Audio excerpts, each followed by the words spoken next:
eto po ang ipe-present nila. Uunahan na kita, depensa, kasi ang bagal ng utak nyo eh. Aray ko. Unahan na po natin yung depensa para hindi na po tayo mabobobo katulad ng mga DDS. Na nagluluga ang utak.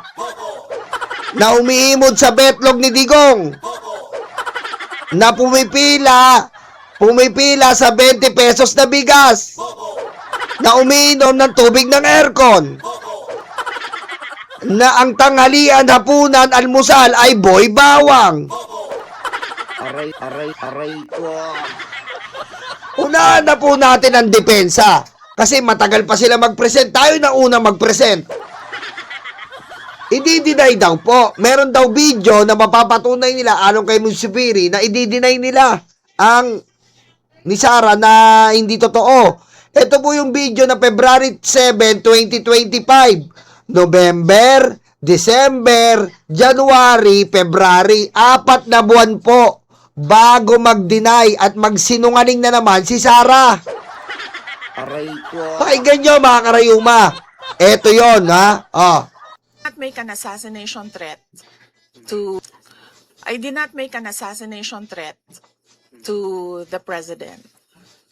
Sila lang nagsasabi niyan. Sila lang nagsasabi may assassination, sila nagsasabi may assassin, may gunman. Next po GDB. Not say that. Sola.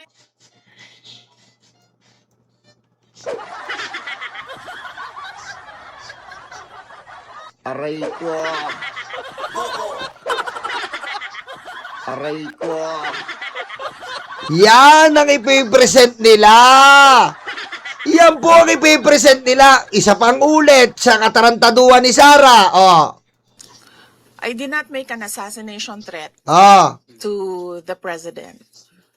Sila lang nagsasabi niyan. Sila lang nagsasabi may assassination, sila nagsasabi may assassin, may gunman. Next po GDB. Not say that. Sola. Huwag kang mag-alala, ma'am, sa security ko. Kasi may kinausap na ako na tao. Sinabi ko sa kanya, kapag pinatay ako, patayin mo si BBM, si Lisa Araneta, at si Martin Romales. No joke. Oh. Ano? Akala yata ni Sara panahon pa ng abacus, putang ina ka. Aray ko. Tangina mo, Sara. Hindi na panahon ng abacus ngayon. Ha? Hindi mo bubobo yung tao ngayon. Kung anong sinabi mo ngayon, nakarecord na yan. Lilipas ang maraming panahon, nandyan na yan, tarantado. Aray ko. Mo bang maging safe sa tamang tao? Ito ang dapat mong gawin. First step, second steps, helmet. Sabi nanay ko, hotdog, ang binili mo potlong, tapos nagreklamo nanay ko, nagalit ka? Yan po ang bala ng depensa. Alam ko maririnig yan, pero ayan lang naman ang ibabala nila, yung denial ni Sara eh.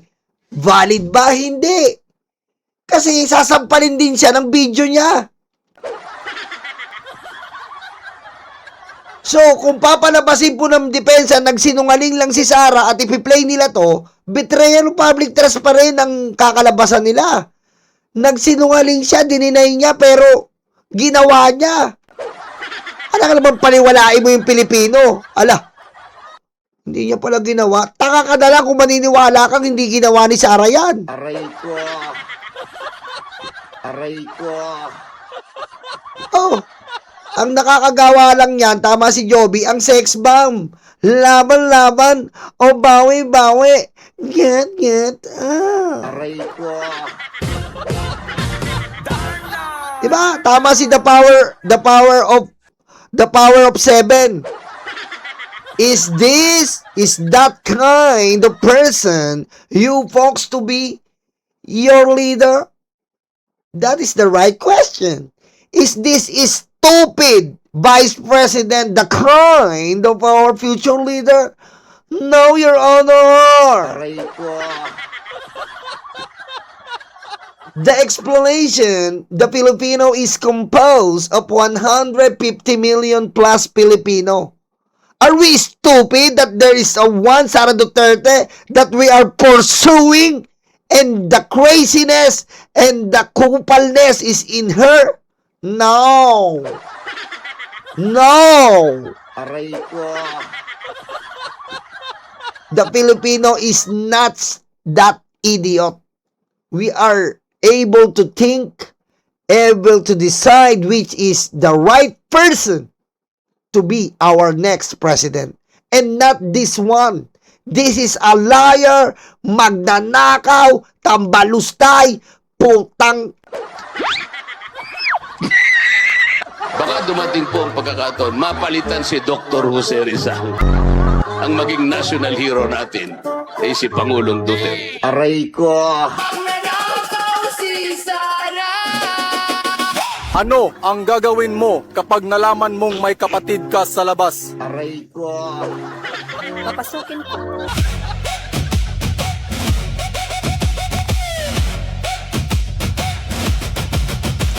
Eto mga kababayan na, isang pasada pa para sa mga matatanda. May nagchat sa akin eh. Nyolo, ulitin mo. Hindi ko marinig. Saan ba yung link na yan, Nyolo? Hindi ko marinig. Aray ko. Okay, para sa mga matatanda natin, ulitin natin dahil medyo mabagal po ang kanilang Alzheimer's.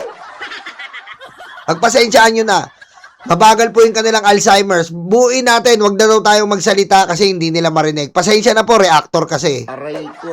Sorry. Pasensya na po ha, reactor po kasi ako eh. Pasensya na po.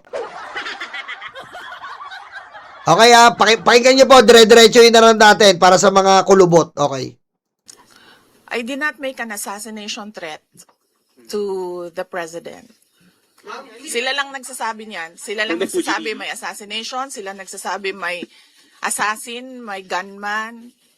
Next po, GDB. Not say that. Sora. Huwag kang mag-alala, ma'am, sa security ko. Kasi may kinausap na ako na tao. Sinabi ko sa kanya, kapag pinatay ako, patayin mo si BBM, si Lisa Araneta, at si Martin Romales. No joke. No joke. Nagbilin na ako, ma'am. Pag namatay ako, sabi ko, huwag ka tumigil hanggang hindi mo mapatay sila. And then he said yes. Oh, mga kababayan, ano masasabi nyo? Yan ba ang magiging presidente natin, mga karayuma? Mag-isip-isip kayo, mga karayuma, mga kababayan. Hayop yan. Nako po, sabi ko sa inyo. Diba? Oh. Kaya tayo, mga karayuma, compose tayo ng 150 million. Ganun ba tayo kabobo na si Sara Duterte na lang ang kailangan natin iboto? Aray ko. No choice na ba, mga Pilipino? No choice na ba tayo? Ha? Gipit na ba tayo? Ba't Duterte lang kailangan natin? Hindi po. Ang dami pa pagpipilian dyan. Ang dami pang mas deserve sa posisyon para pangalagaan ang kapwa natin Pilipino. Hindi na po mga Duterte, naranasan na natin ang kalbaryo, putang ina. Aray ko. Ayan o, harap-harapan po nagsisinungaling sa inyo, ganyan ba? Kung nagsisinungaling siya sa maliit na bagay, gaano pa kaya sa malaki? Yan po ang sabi natin ng ating lolo Pekto. Aray ko. Apo, yung mga yan, kung nagsisinungaling sa maliit na bagay, paano pa sa malaki? Ang hirap na pagkatiwalaan niya na po. Aray ko. Kaya ako, ako lang ay nagtitiwala kay Flavio. Aray ko. Si Flavio ay ililigtas tayo, Apo. Sa mga sama, lalo na kay Lizardo.